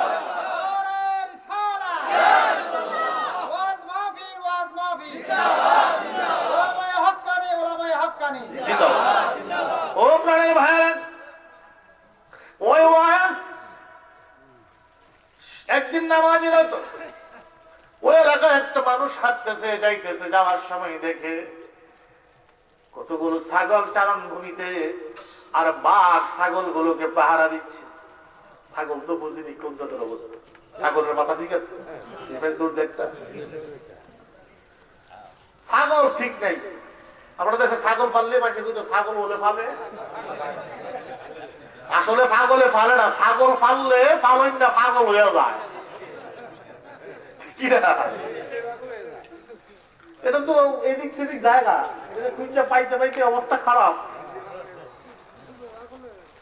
লোকটা হাইটা যায় আর দেখতেছে বাঘ ছাগল পাহারা দিচ্ছে। রাখাল যেভাবে ছাগল আগলে রাখে, বাঘ ছাগল গুলো আগলে রাখতেছে, এগুলো এদিক সেদিক যাইতে না পারে। সব পাহারাদার সাথে বাঘ, যে বাঘে ছাগল পাহারা দেয়, এই কীর্তি কি পৃথিবীর মানুষ দেখছে কোনদিন? আশ্চর্য না? লোকটা সামনের দিকে গিয়ে দেখে হযরত ওয়াইস নামাজের মধ্যে দাঁড়ানো, নামাজরত অবস্থায় ওয়াইস। লোকটা ভাবলো, তাকে জিজ্ঞেস করে দেখি কেন এমন কাণ্ড ঘটলো, এমন আশ্চর্য ঘটনা জীবনে কোনোদিন দেখি নাই। ছাগল বাঘ ছাগলের রাখালি করে এমন কাণ্ড কোনোদিন দেখি নাই। এবার ওয়াইস যখন নামাজ থেকে ফারেগ হলেন, সালাম ফিরালেন, সালামের পরে লোকটা জিজ্ঞেস করে ওয়াইস রে, এমন কাণ্ড জীবনে কোনোদিন দেখি নাই, আশ্চর্য ঘটনা। বললেন কি আশ্চর্য ঘটনা? কি আশ্চর্য ঘটনা রে? ওই লোকটা বলে ওয়াইস, এমন আশ্চর্য ঘটনা জীবনে কোনোদিন দেখিনি, আজকে দেখলাম বাঘ ছাগল পাহারা দেয়, বাঘ ছাগলের রাখালি করে, এটা কেমন কথা? ওয়াইস বলেন, এটা কিসের আশ্চর্য? এটা কি এমন আশ্চর্য? এটা আবার কেমন আশ্চর্য হলো? আশ্চর্য বিষয় নয়, এটা স্বাভাবিক ব্যাপার। মালিকের কাজ যখন বান্দা করে, মালিক তখন বান্দার কাজ করে। আরে আমি রাখাল, নামাজে দাঁড়িয়েছি তার জন্য, আমি করে তার ডিউটি, সে করে আমার ডিউটি। আমি তো তার ডিউটি করি, তো আমার রাখালি কে করবে? আল্লাহ নিজেই ভাগ পাঠাইছে ডিউটি পালনের জন্য, আমি করি তার কাম, হে করে আমার কাম। বড় করে আল্লাহু আকবার। এটার নাম হলো ওলি, এটার নাম হলো বন্ধুত্ব। কথা কি বুঝাইতে পারছো? একবার আল্লাহর জন্য হয়ে দেখেন, একবার আল্লাহর জন্য হয়ে দেখেন, দেখেন আল্লাহর চেয়ে আপনার আপনার কেউ নাই। একবার আল্লাহর জন্য মহব্বত করে দেখেন, একবার আল্লাহর জন্য সবকিছু করে দেখেন, আল্লাহর কাছে নিয়ামতের কোনো অভাব নাই। ওলি আল্লাহদের শিক্ষাটা কি? আমাদের ধর্মের মূল ভিত্তিটাই হলো নিয়তের উপরে। কিসের উপরে? নিয়ত। ওলি আল্লাহদের কাছে গেলে নিয়ত সহি হয়, নিয়ত সহি হয়।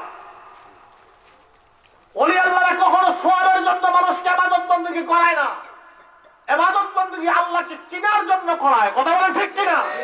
আর ওই চিনার নামটা হলো মারেফাত। কিন্তু আমাদের দেশে আল্লাহর ওলি ছাড়া অন্য যারা সওয়াবের কাম করায়, তারা নেকের জন্য হিসাব করে করায়। এই কাম করলে অতি সওয়াব হইব, কি বলেন? আছে না? সওয়াবের তো শেষ নাই। আমি তো নিজে জানি না, মনে মনে একদিন মাদ্রাসায় কথা হলো, কোন এক দল নাকি আছে, তারা এখানে গেলে 1 রাকাত নামাজ পড়লে 49 কোটি সওয়াব হয়। সিল্লাত গেলে গড়া হয় 49 কোটি বলা হয়। 1 রাকাতে 49 কোটি সওয়াব। কাবা ঘরে হইলো 1 রাকাতে 1 লাখ। কাবা ঘরে কত? 1 রাকাতে 1 লক্ষ রাকাতের সওয়াব। কিন্তু তারার লগে গিয়ে বললে 1 রাকাতে 49 কোটি সোয়াব। আমি জিজ্ঞেস করলাম যে সোয়াব এখনো সুদ ছাড়াইতে পারলো না, এই সোয়াবের কাম কি? ঠিক কিনা বলেন?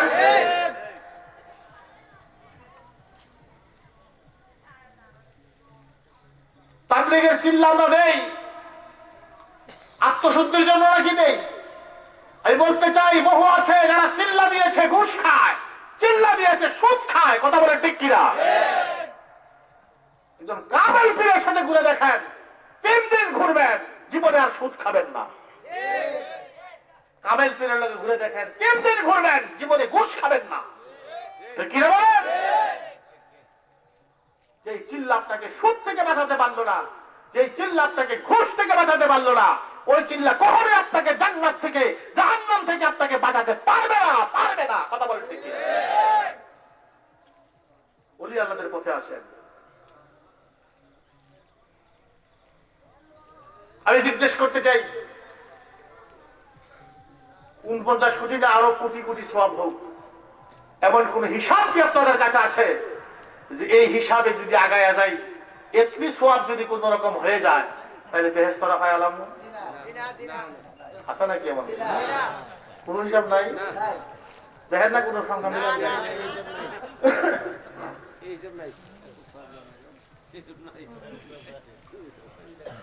আল্লাহ যদি দয়া করে দিয়ালায়, হ্যাঁ সব লাগবো? হ্যাঁ,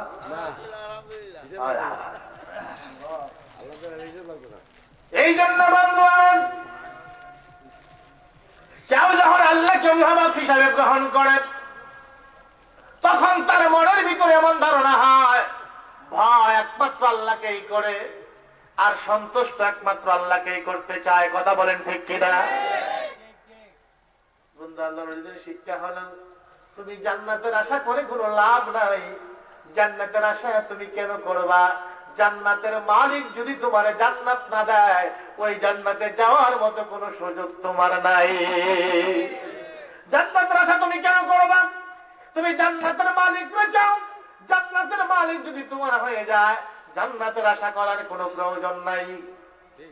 ঠিক কিনা বলেন? শিক্ষা। আপনি আবু হানিফা রাহমাতুল্লাহর কাছে এক লোক আইছে, কইতেছে, হুজুর কি একটা মানুষ সাংঘাতিক খারাপ। কি খারাপ মানুষ? লোকটা জান্নাতের আশা করে না, জাহান্নামে ডরায় না, লোকটা সত্যকে ভালোবাসে না, লোকটা মরা খায়, রহমত দেখে দৌড়ায়। মানুষটা ইহুদিরে সত্যবাদী কয়, নাসারাদেরকে সত্যবাদী কয়। লোকটা কেমন? আবু হানিফা, লোকটা বেহেশতি মানুষ। সুবহানাল্লাহ বলেন না? লোকটা কি বেহেশতি? ছাত্ররা কয়, হুজুর কইলেন কি? এমন মানুষ আবার বেহেশতি হয়ে কেমনে? ইমাম আযম আবু হানিফা রাহমাতুল্লাহ আলাইহি কি আমরার মতন না আরো চালাক, আরো জ্ঞানী, কদ্দুর জ্ঞানী? ইমাম আযম আবু হানিফার জ্ঞান সম্পর্কে আজকে কত কিছু বলা হচ্ছে। আমাদের ইমাম সাহেবরা কি 7টা হাদিস জানতো? নাউযুবিল্লাহ বলেন। আরে সকল ইমাম একমত, আমাদের ইমাম আবু হানিফা রাহমাতুল্লাহ আলাইহি তিনি হলেন ইমামে আযম।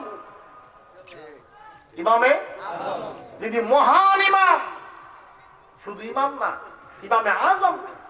ইমাম শাফি বলেন, ইমাম শাফি রাহমাতুল্লাহ আলাইহি তিনি তো ইমাম আযম আবু হানিফার ছাত্রের ছাত্র। ইমাম আহমদ ইবনে হাম্বল তিনি ইমাম আযম আবু হানিফার ছাত্রের ছাত্রের ছাত্র। ইমাম আবু হানিফার ছাত্র হলেন ইমাম মুহাম্মদ, ইমাম মুহাম্মদের ছাত্র হলেন ইমাম শাফি, ইমাম শাফির ছাত্র হলেন ইমাম আহমদ ইবনে হাম্বল। ইমাম মালিক রাহমাতুল্লাহর ছাত্র আবার ইমাম শাফি। দেখেন আপনি কি অবস্থা, আপনারা কি বুঝবেন না, এগুলি আলেম ওলামারা বুঝবে। একটু ব্রেন খাড়ায় দেখেন, হযরত ইমাম মালিকের ছাত্র ইমাম শাফি। ইমাম মালিক তিনিও মাযহাবের ইমাম, ইমাম শাফি তিনিও মাযহাবের ইমাম, ওনার ছাত্র ইমাম আহমদ ইবনে হাম্বল উনিও মাযহাবের ইমাম। কিন্তু আমাদের ইমাম আবু হানিফা রাহমাতুল্লাহ আলাইহি ওনার ছাত্র ইমাম ইউসুফ, ইমাম মুহাম্মদ, ইমাম শাফির উস্তাদ, তারপরও আলাদা মাযহাব করার সাহস পায় নাই। ইমামে আযম থেকে গিয়ে আলাদা মাযহাব করবেন এই সাহসটাই তারা করেন নাই। সুবহানাল্লাহ বলেন। অথচ ইমাম শাফি যিনি উনার উস্তাদ হলো আমাদের ইমামের ছাত্র, অথচ উনি মুহাম্মদ নামে কোনো মাযহাব করে নাই।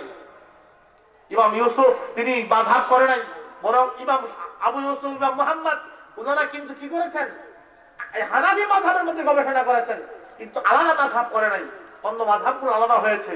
আর এই যে অবস্থাটা কেন, ইমাম আযম আবু হানিফা রাহমাতুল্লাহ পাণ্ডিত্যের ব্যাপারে ছাত্ররা জানতো বলে এটা তারা করতে সাহস পায় নাই।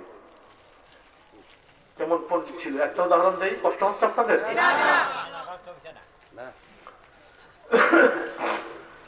একটা উদাহরণ দেই। ইমাম আযম আবু হানিফা রাহমাতুল্লাহ আলাইহি উনি ব্যবসা করতেন, কাপড়ের ব্যবসা। এই জন্য উনি সিরিয়াতে যেতেন ব্যবসা নিয়ে। বাড়ি হলো ওনার ইরাকে, বাড়ি কোথায়? কুফা, ইরাক। এখান থেকে সিরিয়া যেতেন ব্যবসা করতে। ওই এলাকার একজন খ্রিস্টান পাদ্রী, সে তখনকার বাদশাকে চ্যালেঞ্জ করলো, মুসলমান এই জাতিটা হলো একটা নির্বুদ্ধ জাতি, আর ধর্মটা হলো একটা নির্বুদ্ধের ধর্ম, এখানে কোনো বুদ্ধিমান মানুষই নেই, জানে জ্ঞানী কোনো লোকই নাই। নাউজুবিল্লাহ কইতেন না? মুসলমান এরা জাতি হিসাবে নির্বুদ্ধ, ধর্মটা হলো নির্বুদ্ধের ধর্ম, এখানে কোনো জ্ঞানী গুণী মানুষ নাই। বাদশার শরীরে লাগিয়ে গেছে, বলো কি তুমি, বলো কি? হ্যাঁ, তোমার আপনার কোন বড় আলেমদের ডেকে আনেন, আল্লাহ আমি তাদের মোকাবেলা করবো। পাদ্রী যখন আসছে, আসার পরে পাদ্রীর জন্য স্টেজ টেজ করা হয়েছে। বাদশাহ তো বড় করে বড় বড় আলেম আমাদের ডাকছেন, ডাকার পরে কয় কি কথা তোমার? আমার কথা হলো এই যে আল্লাহ, আল্লাহর আগে কে? আলেম না এগুলো প্রশ্ন হলো, এগুলো প্রশ্ন হইতো? আল্লাহর আগে কে, এটা কোনো প্রশ্ন হইতো? কোনো প্রশ্ন হইছে না। দেখছেন করছিলেন না, বুকা নির্বুধ। 2 নম্বর প্রশ্ন কি, আল্লাহর কোন দিকে ছায়া রয়েছে? করেছি ভাই, কি আল্লাহর কোন দিকে ছায়া রয়েছে, এটা কি কেমনে কর? ইসলাম নিয়ে পোকা, আমার প্রশ্ন তো দিতে পারবে না। আল্লাহ বলা বলে যখন এই কথা কয়, পাদ্রী আরো চেষ্টা উঠে কয় কইতাম না পোকা। 3 নম্বরে প্রশ্ন, আল্লাহর কি করে? আল্লাহর প্রশ্ন প্রশ্ন ভিতরে প্রশ্ন জাত হইছে না। আর পাদ্রী কয় দেখছেন আমি দিচ্ছি, বুকা পারে না প্রশ্ন উত্তর। বাচ্চা কয় কি ভাই, কিন্তু ইসলাম ধর্ম নিয়ে এসে কথা বলছে, জাতি নিয়ে কথা বলছে, তুমি থাকো, আমি আরো পণ্ডিত লাগবো। আনেন না, জানি মুসলমান এটা পারবে না। বাদশাহ বা সবাইকে নিয়ে বসলেন, যে ঘটনা কি ঘটলো, এই খ্রিস্টান যে আপনারা বুকা বানাই দিতেছে, তার প্রশ্ন উত্তর বলে আমরা পারি না, এখন করা কি? মন্ত্রী পরিষদের একজন বললেন, আমরা শুনেছি কুফা থেকে নাকি একটা ছেলে এই এলাকায় কাপড়ের ব্যবসা করার জন্য আসে, ছেলেটা নাকি অনেক বড় বুদ্ধিমান, তার পরামর্শ নেওয়া যেতে পারে। তিনি হলেন আমাদের ইমাম, ইমাম আযম আবু হানিফা রাহমাতুল্লাহ আলাইহি। বাদশাহ শরণাপন্ন হলেন, ওনাকে আনলেন। এই ধরনের প্রশ্ন করতে চায়, সে বলতেছে মুসলমান জাতি নাকি নির্বুদ্ধ জাতি, তাই নাকি? কহা কি করা, এটা কোনো ব্যাপারই না, এটা কোনো ব্যাপারই না। তো কি কি প্রশ্ন? 1 নম্বর প্রশ্ন, আল্লাহ আগে কে? 2 নম্বর প্রশ্ন, আল্লাহ কোন দিকে তাকায় রয়েছে? 3 নম্বর প্রশ্ন হল আল্লাহ কি করে? এই প্রশ্ন কহা কিচ্ছু চিন্তা করেন না, কিচ্ছু লাগবে না। কি চেয়ার রাখবেন, চেয়ারের মধ্যে একটা, আপনি বাদশাহ সহ নিচে বইবেন, হ্যাঁ একলা বয়বেন উপরে। আরে আর এখানে একটা মোমবাতি রাখবেন, একটা দিয়াশলাই রাখবেন, উপকরণ মোমবাতি আর দিয়াশলাই ম্যাচ স্টেজে রাখবেন। আর কিচ্ছু দরকার নাই। মানুষ যত বেশি হবে তত ভালো, ভালো করে ঢেরি পিটে দেন, খ্রিস্টান এবং মুসলমানের বাহাস হবে। আল্লাহু আকবার বলেন না? ইমাম আযম আবু হানিফা রাহমাতুল্লাহ আলাইহি তিনি বলেন, আমি কিন্তু সবার পরে যাব, আগে যাইতাম না, একেবারে লাস্ট মোমেন্টে আমি গিয়ে পৌঁছবো। আপনারা ধৈর্য হারা হয়ে না, যত প্রচার পারেন করতে থাকেন, ডেট দেন। নির্দিষ্ট ডেট দেওয়া হলো খ্রিস্টান মুসলমানের বাহাস। আর বাহাসের কথা শুনলে তো বুঝিনি, পাবলিক চিন্তা দেয়। বিশাল বড় স্টেজ তৈরি করেছে, বিশাল প্যান্ডেল করেছে, মানুষের অভাব নাই, মাঝখানে একটা রাস্তা রাখবেন একটা বরাবর, যাতে আমি সোজা স্টেজ বরাবর চলে যেতে পারি। এবার তো লোক টাইম দিছে, মনে করেন বিকাল এতটা বাজে, মানুষ আস্তে আস্তে ভয় একদম ভরপুর, কিন্তু ইমাম আজম আবু হানিফা পায় না। পাদ্রী চেয়ারের মধ্যে বই এক লাফ মারে, কই কই কই মুসলমানদের তোমাদের পণ্ডিত কই? এই কথা যখন চিল্লাচিল্লি করতেছে, আসবে আসবে, ওই কি আসবে, আসবে না কেন? এবার সামনে ইমাম আজম আবু হানিফা রাহমাতুল্লাহ আলাইহি রাস্তার মাঝে দিয়ে রাস্তা ছিল না, ওখান আস্তে আস্তে আসতেছে ইয়ং ম্যান। সবাই বলতে আসছে আসছে, আইসা স্টেজের সামনে দাঁড়াইছে, দাঁড়াইছে কয় কে প্রশ্ন করবে? প্রশ্নকর্তা কে? কে প্রশ্ন করবে? এবার ওই পাদ্রী বলছে আমি করবো। তাহলে প্রশ্নকারী বড় না প্রশ্নের যে জবাব দেয় সে বড়? প্রশ্নের জবাব যে দেয় সে বড়। আমার জায়গা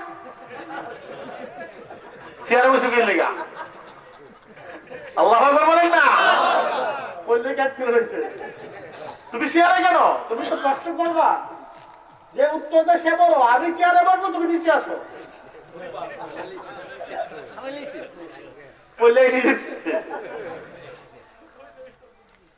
বলো তোমার প্রশ্ন কি, বলো তাড়াতাড়ি বলো। আল্লাহর আগে কে? ওইটা কোনো কথা হলো? তুমি গণতে থাকো তো, প্রথম থেকে গণো, 1 2 3 4 5 6 7 8 9 10। বেশ, থামো, 10 থেকে নিচের দিকে আসো। 10 9 8 7 6 5 4 3 2 1। এরপরে গণো গণো গণো, কার নাই গণ সুবহানাল্লাহ বলেন না, গণো। থামলা কেন? গণো। কার নাই? কার নাই মানে আল্লাহর আগে ওর কেউ নাই। সুবহানাল্লাহ বলেন না।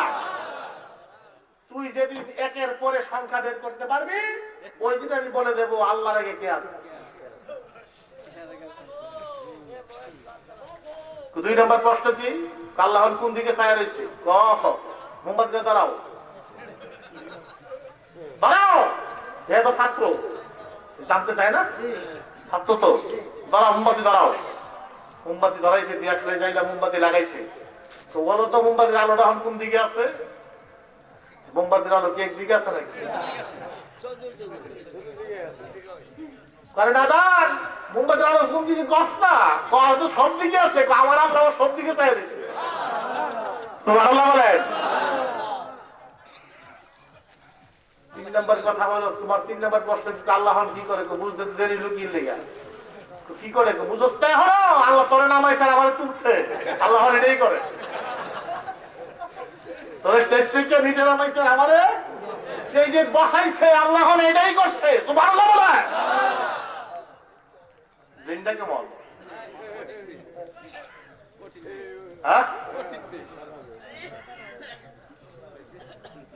বন্ধুরা আমার, আমাদের ইমাম আজম আবু হানিফা রাহমাতুল্লাহ আলাইহি চারটি কথা। আজকে উনাকে নিয়ে যে বাড়াবাড়ি শুরু হচ্ছে, যত কিছু শুরু হচ্ছে, কাইয়াস বলে, এই বলে, সেই বলে, ইউটিউবের মধ্যে 5-7টা হাদিস পড়া বিশাল বড় মুহাদ্দিস হয়ে গেছে, ঠিক কিনা বলেন?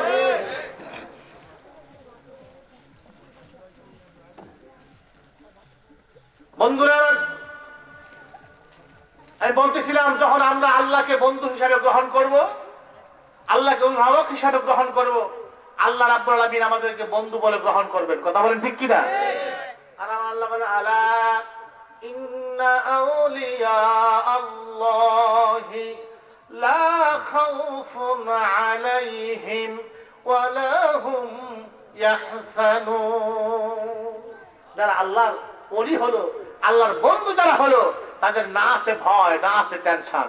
আওয়াজ বড় করে বলেন আল্লাহু আকবার। সুতরাং ভাইরা আমার, আমি বলতেছিলাম আবু হানিফার একটা কথা, ওই ব্যক্তি সম্পর্কে কষ্ট করেছিল, মনে আছে আপনাদের? মনে নাই, মনে ভুলে গেছে। এই ব্যক্তি যে জিজ্ঞেস তারে যে আল্লাহ, এক লোকটা বেহেশত আশা করে না, দুজখের আশাও দুজখ ভয় করে না। লোকটা আল্লাহরে এই সত্য বিশ্বাস, সত্যকে সে ইয়ে করে না, মানে কি পছন্দ করে না। রহমত দেখলে দৌড়ায়, খ্রিস্টানদের সত্যবাদী কয়, তারপরে ইহুদিদের সত্যবাদী কয়। লোকটা কেমন? উনি বলছে বেহেশতি। মনে আছে না তোদের? এখান থেকে তুই দিয়ে গেছিলাম, উনি বলতেছে বেহেশতি। উনি যে কইছে বেহেশতি, না বুঝে কইছে। ছাত্ররা তো চোখ টোক লাল হয়ে উঠছে। এবার আবু হানিফা রাহমাতুল্লাহ আলাইহি বলেন, ছাত্ররা, যেই মানুষটা জান্নাতের আশা করে না, বুঝতে হবে লোকটা জান্নাত চায় না, জান্নাতের মালিককে চায়। জান্নাত দেওয়ার মালিক বলেন আমার আল্লাহ। কথা বলেন ঠিক কিনা? আমার আল্লাহ জান্নাত দেবেন। লোকটা আল্লাহকে চায়, আল্লাহর সন্তুষ্টি চায়, জান্নাত চায় না। জান্নাত চেয়ে তো লাভ নাই। জান্নাতের মালিক যদি জান্নাত না দেয়, তার পক্ষে জান্নাতে যাওয়ার কোনো সুযোগ নাই। জাহান্নামকে ভয় করে না, জাহান্নামকে ভয় করে তো লাভ নাই। জাহান্নামের মালিককে সে ভয় করে। লোকটা সত্যকে ভালোবাসে না। এই পৃথিবীর কোনো মানুষই সত্যকে ভালোবাসে না। এমন একটা সত্য আছে, যে সত্য নিয়ে কোনো একতলাপ নাই, যেই সত্য নিয়ে কোনো মতপার্থক্য নাই। ওই সত্যটা হলো জন্মের পরে মরতে হবে। এখানে কোনো একতলাপ নাই। আছে নাকি বলেন? আমাদের হুজুরদের একতলাপ হুজুরদের সাথে আছে, ডাক্তারের একতলাপ ডাক্তারের সাথে আছে, কৃষকের একতলাপ কৃষকের সাথে আছে। কত মানুষেরই কত একতলাপ। আমরা কত ধর্মের মানুষ। গোটা পৃথিবীতে এখন 360 খানা ধর্ম রয়েছে। এছাড়াও কত মানুষ নাস্তিক রয়েছে, আল্লাহকে মানে না, ধর্ম মানে না। কিন্তু প্রত্যেকটা মানুষ এই বিষয়ে বিশ্বাস করে জন্মের পরে অবশ্যই প্রত্যেক মানুষকে মরতে হবে। কথা বলে ঠিক কিনা? পছন্দ করে মরতে কেউ জানে, সব জানে সত্য। 80 বছর বয়স, তারপর আরো কয়েক বছর বাঁচতে চায়। ঠিক কিনা বলেন? মরতে কেউ চায় না, মরণকে কেউ পছন্দ করে না। ও বন্ধুরা আমার, তাহলে সত্য, কিন্তু এই সত্যকে সব পছন্দ করে না। ওই মানুষটাও এমনই, সত্য মানে মৃত্যুকে পছন্দ করে না। মরা খায়, মরা খায় মানে কি? মরা মাছ খায়। মরা মাছ খাওয়ান যায় নি? এই ফতোয়া দেন না, যায় নি? আর মরা মাছ খাওয়ান যায়, উপায় আছে?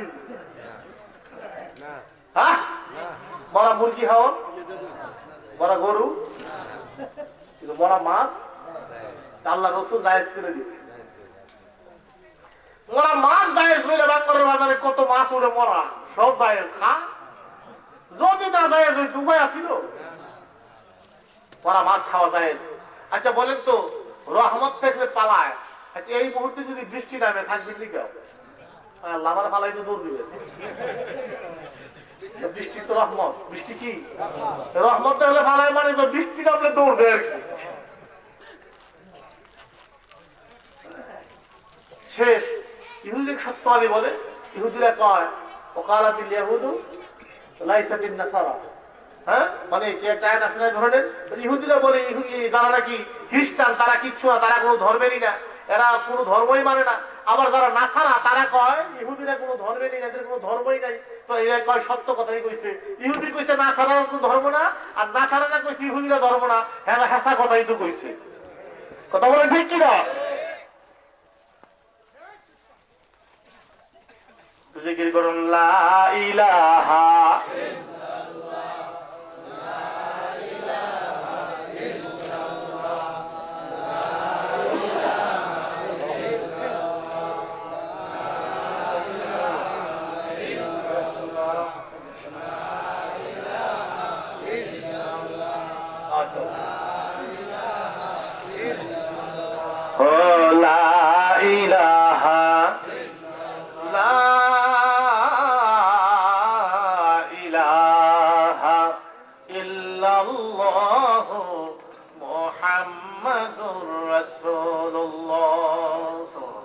যে বিষয়টা বলতেছিলাম, আমার ওয়াজের মূল থিম হলো এখানে এটা, যে যারা নাকি আল্লাহওয়ালা মানুষ তারা আল্লাহকে চিনায়, মারেফত।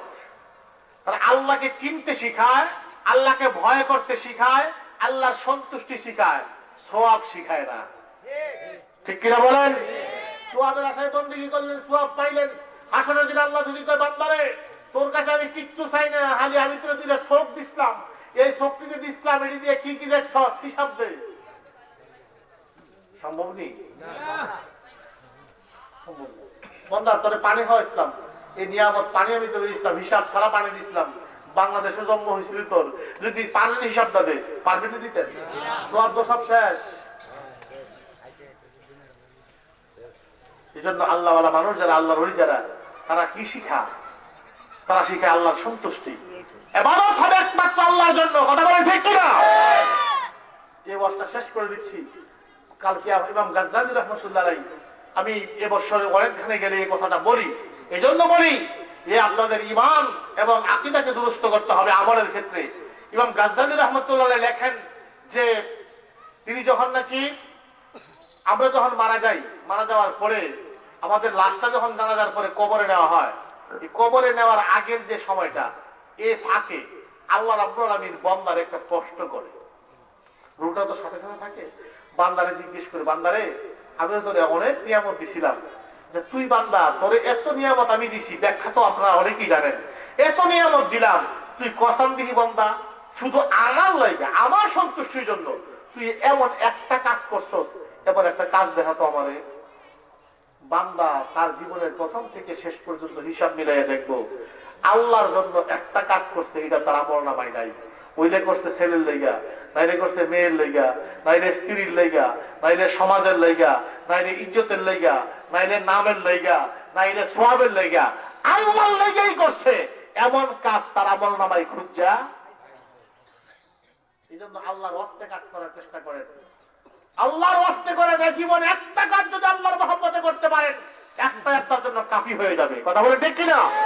ওলি আল্লাহরা এটাই শিক্ষা দেয়। ও বন্ধুরা, আরেকটা কথা আমি শেষ করে যাই। এই ইমাম হযরতে আব্দুল কাদের জিলানী রাহমাতুল্লাহ আলাইহি একটা উক্তি তিনি বলেছেন যে আমরা যে মসজিদ বানাই না, একটা আমল করার চেষ্টা করবেন। আমাদের প্রতিবেশী, আমাদের এলাকায় অনেক ক্ষুধার্ত মানুষ বাস করে, গরিব মানুষ বাস করে, তাদের জন্য হাতটা একটু লম্বা করে দেবেন।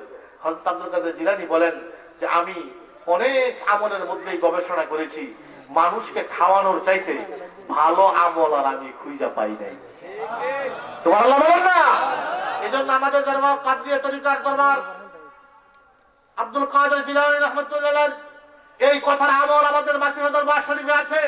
দেখবেন আমাদের দরবারের যেই খান দিয়ে যাবেন খাওয়ানোর অভাব নাই। দুপুর থেকে শুরু হয়, দুপুরেও খাওয়ান, রাত্রেও খাওয়ান, মাহফিলের পরেও খাওয়ান, ঠিক কিনা? খাও। কাদরিয়া তরিকার একটা নিশানা, এটা বৈশিষ্ট্য, এটা যে খাওয়াও, খাওয়ার চেয়ে বড় সওয়াব নাই। আর একটা জিনিস তিনি বলেছেন, এটা আমার শেষ কথা, তিনি বলেছেন যে একজন ক্ষুধার্ত ব্যক্তিকে এক লুকমা খাবার খাওয়ানো, এটা 1000 জামে মসজিদ তৈরি করার চাইতে উত্তম। বড় করে বলেন আল্লাহু আকবার। কথাটা বুঝছেননি? মসজিদ বানালে আমরা এমন 1000 মসজিদ বানাইছেন, ছোটখাটো মসজিদ না, জুমার মসজিদ। আব্দুল কাদের জিলানী বলেন যে 1000 মসজিদ বানানোর চাইতে এক লুকমা খাবার ক্ষুধার্ত ব্যক্তিকে খাওয়ানো আল্লাহর কাছে উত্তম। জন্য গরিবকে খাওয়াবেন, দান করবেন, ক্ষুধার্ত ব্যক্তিকে খাওয়াবেন। আমি আমার ভাঙ্গা কণ্ঠ নিয়ে, ভাঙ্গা গলা নিয়ে যাই কতক্ষণ কথা বললাম, এই আমলগুলো, শেষের কথাগুলো আমার মূল বিষয়। নিয়তটা সহি করবেন, যা করবেন আল্লাহর ওয়াস্তে করবেন। ছেলেরা খাওয়াইবেন, আল্লাহর ওয়াস্তে খাওয়াইবেন। ছেলে বড় হয়ে সেটা আপনাদের খাওয়াইবো, এই আশার দরকার নাই। রিজিকের মালিক কে? আল্লাহ। বহুত মানুষ আছে যারা পুত্রের বড় আশা করে পড়াইছে, পুতে বড় এই করবো, কদিন পরে দেখা গেছে পুত্র নাই, পুত্রের বউ নাই, কেউ নাই। এমন আসেনি? সে যদি আল্লাহকে সন্তুষ্ট করার জন্য দিত, তার কোনো কষ্ট থাকতো না, আল্লাহ ব্যবস্থা করতো। আল্লাহ ব্যবস্থা করতে পারেনি? সাবধান।